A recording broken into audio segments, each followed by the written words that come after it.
Mister Mrs cooking আর্টে আপনাদের সকলকে জানাই আরেকবার স্বাগত। আজকে চলে এসেছি আবার একটা সুন্দর রেসিপি নিয়ে।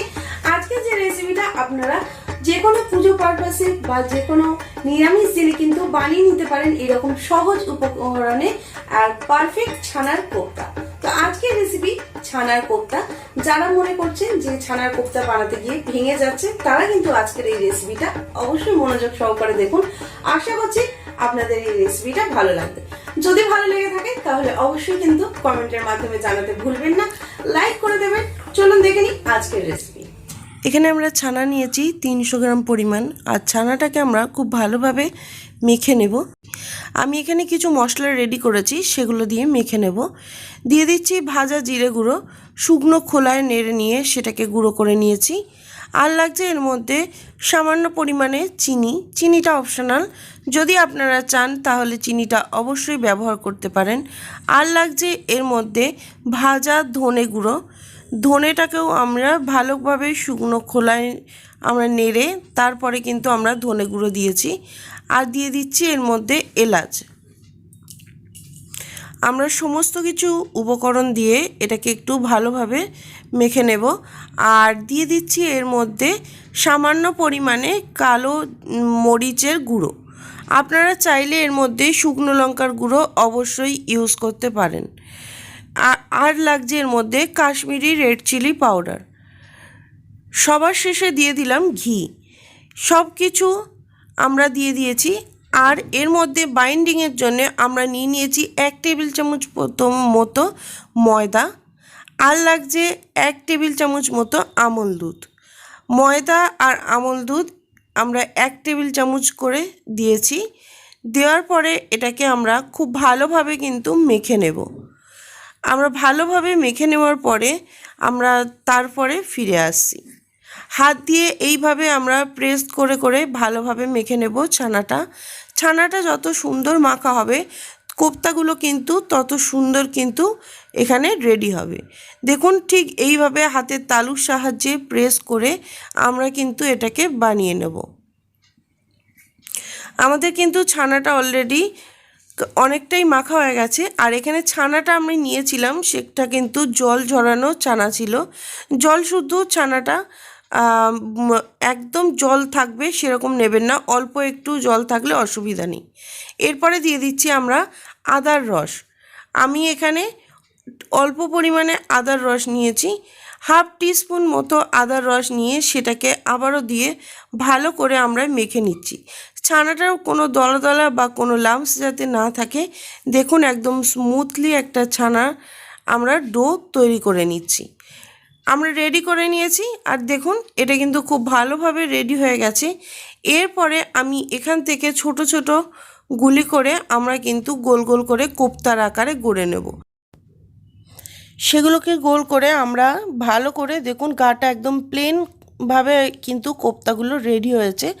গাটা অবশ্যই প্লেন হবে। আর প্লেন যাতে যদি না হয় তাহলে আরেকটু ছানাটা মেখে নেবেন, কারণ প্লেন হলে কিন্তু কোফতাগুলো ভাঙবে না। তাই আমরা খুব ভালোভাবে কিন্তু কোফতাগুলোকে রেডি করে নিয়েছি। আর কোফতাগুলো বানানোর সময় আপনারা অবশ্যই মনে রাখবেন যেন কোফতার যে আমরা বলসগুলো বানিয়েছি সেগুলো যেন গাটা ছানার গাটা প্লেন হয়। যদি না হয় তাহলে আপনারা আবারও ছানাটাকে একটু ভালো করে মেখে নিয়ে তারপরে কোফতাগুলো রেডি করবেন। তা না হলে গাটা প্লেন না হলে তেলের মধ্যে দিলে এটা ভেঙে যেতে পারে। কোফতাগুলো আমরা রেডি হয়ে গেছে। এরপর আমরা বানিয়ে নেব কোফতা কারির জন্য একটা মশলা। আমি এখানে ঘরে তৈরি করা মশলাই ব্যবহার করছি। আমি এখানে নিয়েছি মশলার মধ্যে, এর মধ্যে রয়েছে সামান্য পরিমাণে ধনে গোটা ধনে দিয়েছি। আর দিয়ে দেবো এর মধ্যে কাজু কিশমিশ। আপনারা চাইলে এখানে আমি আমন্ড আর কাজু ব্যবহার করেছি। আপনারা চাইলে কিন্তু এর মধ্যে শুধুমাত্র যে কোনো একরকম বাদাম ইউজ করতে পারেন। দিয়ে দিলাম গোটা জিরে। আর দিয়ে এটাকে ভালো করে একটুখানি আমরা নাড়িয়ে নেব। একটা খুব সুন্দর স্মেল আসলে তারপরে কিন্তু আমরা এটাকে নামিয়ে দেবো। আর অবশ্যই মনে রাখবেন এই রকম বাদামগুলোও কিন্তু এইভাবে শুকনো খোলাতে নেড়ে দিলে টেস্টটা ভালো আসে। মশলাগুলো ভাজা আমাদের কমপ্লিট হয়ে গেছে। এরপর আমরা মিক্সার জারের মধ্যে মশলাগুলোকে নিয়ে নিচ্ছি। আর এর মধ্যে আমি কিন্তু গোটা গরম মশলাও ব্যবহার করেছি। আপনারা এর মধ্যে আমি সমস্ত মশলাগুলোকে নিয়ে দিয়ে দিলাম এর মধ্যে কাঁচা লঙ্কা, 1 চামচ আদা বাটা, আর দিয়ে দিচ্ছি এর মধ্যে টমেটো। সমস্ত কিছু পেস্ট করে নিচ্ছি। আর এদিকে আমি কড়ার মধ্যে তেল বসিয়ে দিয়েছি। বসিয়ে দেওয়ার পরে মিডিয়াম গরম হলে কোপ্তাগুলো কিন্তু আমরা এর মধ্যে ছেড়ে দেবো। অবশ্যই মনে রাখবেন তেলটা যাতে বেশি গরম না হয় বা বেশি ঠান্ডাও না থাকে, মিডিয়াম গরম হলে আমরা কিন্তু কোপ্তাগুলোকে এর মধ্যে দিয়ে দেবো। আর কোপ্তাগুলোকে আমরা সবগুলো দিয়ে আমরা ভালোভাবে কিন্তু এটা হালকা হাতে তেলটাকে একটু নাড়িয়ে দেব। তাতে কি হবে, কোপ্তাগুলো কিন্তু গায়ে লেগে যাবে না। কোপ্তাগুলো দেওয়ার পরে আমি একটুখানি এটাকে নাড়িয়ে দিলাম। দেখুন একটা সাইড আমরা হয়ে গেলে তারপরে উল্টে দেবো, তারপরে কিন্তু আমরা আর একটা সাইড রেডি করে নেব। এইভাবে আমরা তেলটাকে একটু নাড়ালে তাহলে কিন্তু তলায় লেগে যাবে না, কোপ্তাগুলো অনেক সুন্দর হবে। দেখুন একটা সাইড কিন্তু আমি উল্টে দিয়েছি, হালকা কিন্তু ব্রাউন কালার চলে এসছে, আর কোপ্তাগুলো কিন্তু ভেঙেও যায়নি, খুব সুন্দরভাবে কিন্তু এটা রেডি হচ্ছে। এইভাবে মিডিয়াম টু লোতে রেখে আমরা কোপ্তাগুলোকে কিন্তু খুব ভালোভাবে রেডি করে নেব। কোপ্তাগুলো কিন্তু আমরা খুব ভালোভাবে এইভাবে তেলগুলো একটু নাড়িয়ে নাড়িয়ে রেডি করে নিচ্ছি। আর দেখুন ফুলে কিন্তু অনেকটাই কিন্তু ফুলে বড় হয়ে গেছে কোপ্তাগুলো, খুব সুন্দর কিন্তু একটা কালার চলে এসেছে, গোল্ডেন কালার। আমরা আরও কিছুক্ষণ ধরে এগুলোকে ভেজে নিয়ে দেখুন ভেজে নিয়েছি, পুরো গোল্ডেন কালার হয়ে গেছে। আর এরপরে আমরা কোপ্তাগুলোকে একটা পাত্রের মধ্যে নামিয়ে নেব। কোপ্তাগুলো কিন্তু একদমই ভেঙে যায়নি, খুব সুন্দরভাবে রেডি হয়েছে। আর প্রত্যেকটা কোপ্তাই আমরা কিন্তু প্লেটের মধ্যে নামিয়ে নিচ্ছি। সবগুলো কোপ্তা আমরা নামিয়ে নিয়েছি। আর দেখুন একদম ভালোভাবে রেডি হয়েছে। এরপরে আমি কিছুটা তেল তুলে রেখে দিয়ে আমি এই তেলের মধ্যেই কিন্তু দিয়ে দিচ্ছি একটা তেজপাতা, আর দিয়ে দিচ্ছি এর মধ্যে শুকনো লঙ্কা। শুকনো লঙ্কা আর তেজপাতা আমি ফোড়নে কিন্তু দিয়ে দিয়েছি। আর এটাকে কিন্তু একটা ভালো ফ্লেভার আসা পর্যন্ত আমরা অপেক্ষা করব।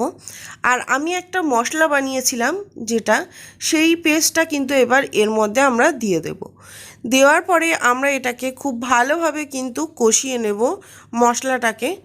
অবশ্যই মনে রাখবেন মশলাটাকে খুব ভালোভাবে কষিয়ে নিলে তারপরে কিন্তু এর ফ্লেভারটা ভালো আসবে। যেহেতু আমি নিরামিষ বানাচ্ছি, আপনারা চাইলে আগে এর মধ্যে পেঁয়াজ চপ করে কেটে নিয়ে তারপরে হালকা ব্রাউন করে নিয়ে তারপর এই পেস্টটাকে দিতে পারেন। আমরা এটাকে একটু ভালো করে নাড়িয়ে দিচ্ছি। আর কিছুটা পরিমাণ যে মশলার পাত্রে যে মশলাটা লেগেছিল সেটাই আমরা জল দিয়ে দিয়েছি। মশলাটা কিন্তু কষতে কষতে তেল ছেড়ে দিলে রেডি হয়ে গেলে তারপরে কিন্তু আমরা এর মধ্যে আর যা যা উপকরণ সেগুলো আমরা এর মধ্যে দেব। দেখুন মশলাটা কিন্তু আমরা খুব ভালোভাবে কষিয়ে নিচ্ছি। মশলাটা খুব ভালোভাবে কষানো হয়ে গেলে আমরা এর মধ্যে দিয়ে দিচ্ছি সামান্য পরিমাণে হলুদ। আমরা হলুদটাকে এর মধ্যে অ্যাড করেছি কারণ আমরা আগে হলুদ দেইনি। এরপরে দিয়ে দেব এর মধ্যে স্বাদ মতো নুন। স্বাদ মতো নুনটা আমরা দিয়ে দেব, যেহেতু কোপ্তাতে কিন্তু নুন দেওয়া ছিল, তাই এখানে নুনের পরিমাণটা আপনারা একটু স্বাদ মতো বুঝে দেবেন। আর দিয়ে দিচ্ছি এর মধ্যে চিনি, নুন আর হলুদটাকে দিয়ে আমরা খুব ভালোভাবে এটাকে নাড়িয়ে দেব যাতে পারফেক্ট একটা গ্রেভি রেডি হয়। দেখুন গ্রেভিটা কিন্তু খুব একটা সুন্দর কালার চলে এসছে আর খুব সুন্দর কিন্তু একটা ফ্লেভার বানিয়েছে। অবশ্যই বাড়িতে ট্রাই করলে আশা করছি আপনাদের রেসিপিটা ভালো লাগবে।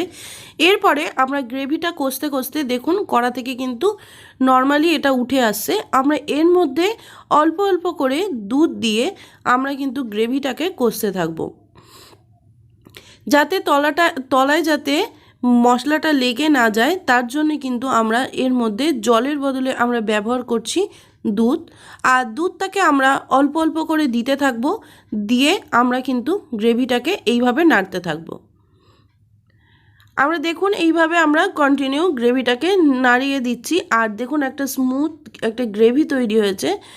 আর এরপরে আমি আবারও একটু দুধ দিয়ে এটাকে ভালো করে কষাতে থাকবো 3 থেকে 4 মিনিটের মতো। দেখুন আমরা ভালোভাবে এটাকে কষিয়ে নিয়েছি। আমরা এটাকে রেডি করে নিয়েছি। এরপরে আমরা দিয়ে দিচ্ছি এর মধ্যে হাফ কাপ পরিমাণে দুধ আর হাফ কাপ পরিমাণে জল। এখানে আমি কোনো কাঁচা দুধ ব্যবহার করিনি, দুধটা এমনি নর্মালি রুম টেম্পারেচারে রাখা দুধ ছিল।